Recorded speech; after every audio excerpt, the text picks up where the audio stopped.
Okay, so you've all seen my custom Lego Bumblebee movie Optimus Prime. Bumblebee movie Optimus Prime. Oh my God!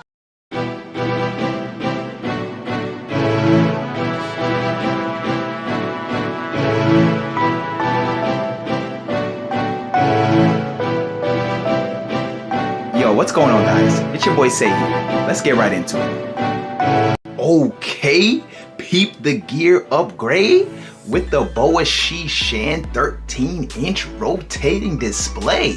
Because you know, say upon this channel, we have to make the thing them look professional. Okay, but seriously though, I'm getting a little tired of reviewing this vehicle mode because in the last like 2 weeks, I have built 4 Optimus Primes and they've all had pretty much this exact same vehicle mode. Granted, they do all have different robot modes, but there is one thing about this vehicle mode that makes me like it more than every other vehicle mode that I've made of Optimus Prime. And that is the front windshield divider right here. And this Prime is the only Prime to actually have this detail. Because with the other Primes that I built, I was having a lot of issues getting the windows to divide without having too much space in between each windshield. But then I was like, wait a minute, what if I just slap a 1x4 tile piece over the windshields to create that division effect?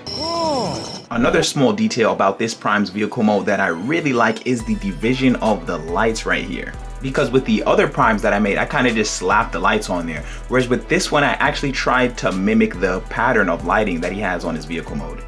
Now, as for a size comparison, here we have Prime next to a bottle of water, and then here he is next to a cell phone. So from the bottom of the wheel to the top of the cabin here, we're talking a good 5, maybe 5.3 inches.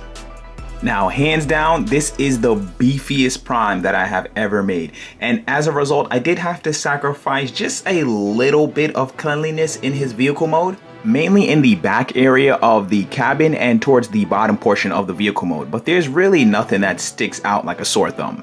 And of course, you already know, if I'm gonna display Optimus Prime, then I have to display him with the trailer, which took me only 1 hour to build, holds absolutely no accessories, and is purely here just to enhance the aesthetic. I will say though that in the future, I may attempt a Transformers Dark of the Moon transforming Optimus Prime trailer, but don't quote me on that.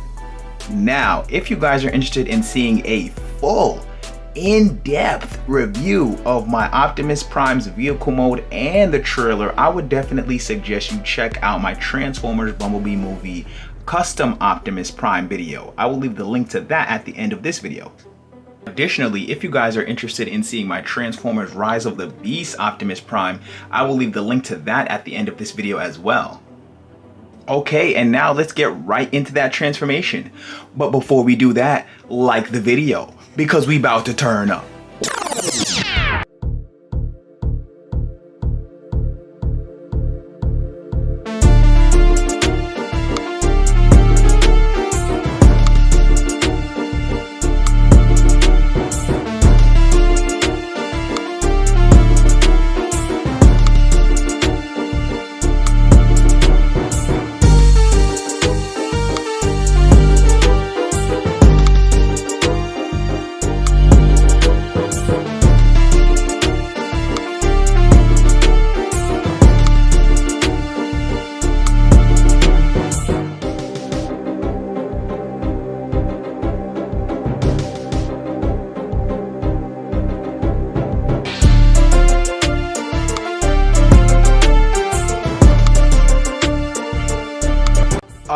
Can I get a sheesh, please?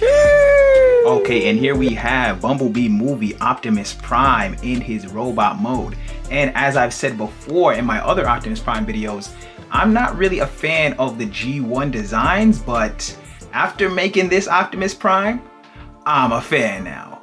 And it honestly makes me want to do my Transformers 2007 movie Optimus Prime over, but I've been putting off my request for too long and I have to move on from Optimus Prime for now and get ready for this side swipe. And Romeo Blue from Pacific Rim. Now I see you guys looking at it. I see y'all looking at the matrix of leadership right there. So basically how this works is this accessory right here is pretty much just a chest replacement piece for Optimus Prime. So the windshield section here slides out like a box pretty much and untabs, and then you simply tab this piece right back onto where the windows would have tabbed in. And for those of you who do not know, the matrix of leadership right here is pretty much an ancient mechanism that is used to revive deceased robots. Now you can only imagine if the Decepticons got their hands on something like this, yeah, that would be pretty bad. So Optimus Prime stores it within his chest cavity here. Now I have also built Optimus Prime's G1 gun, which he sports in the movie and the series. And as you can see, there are quite a few details on this. For starters, we have the trigger here and the handle, as well as the scope lens. And lastly, I added just a translucent red piece at the end to make it look as though he's just fired it. Now, the gun itself is pretty heavy, and Optimus here does struggle to hold it by himself without the help of this stand in the back right here. Now, as for the battle axe here, I have honestly just stopped trying to get this guy to hold this thing because it's so heavy that it literally just breaks his arm off every time I put it in his hand. However, it still is a pretty detailed weapon and can still be displayed with Prime just by setting it next to him like this.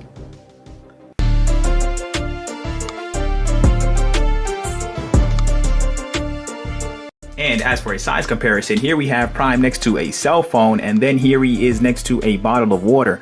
So we're talking a good 11.5 inches for this Prime right here.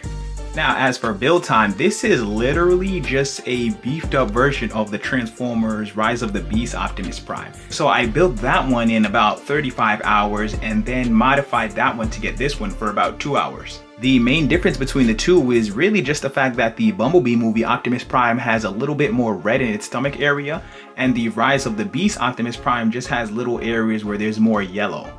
All things considered though, I definitely say that I like the build and beefiness of the Bumblebee movie Optimus Prime compared to the Rise of the Beast one. And now, it is time. Yes, it is time for the piece count.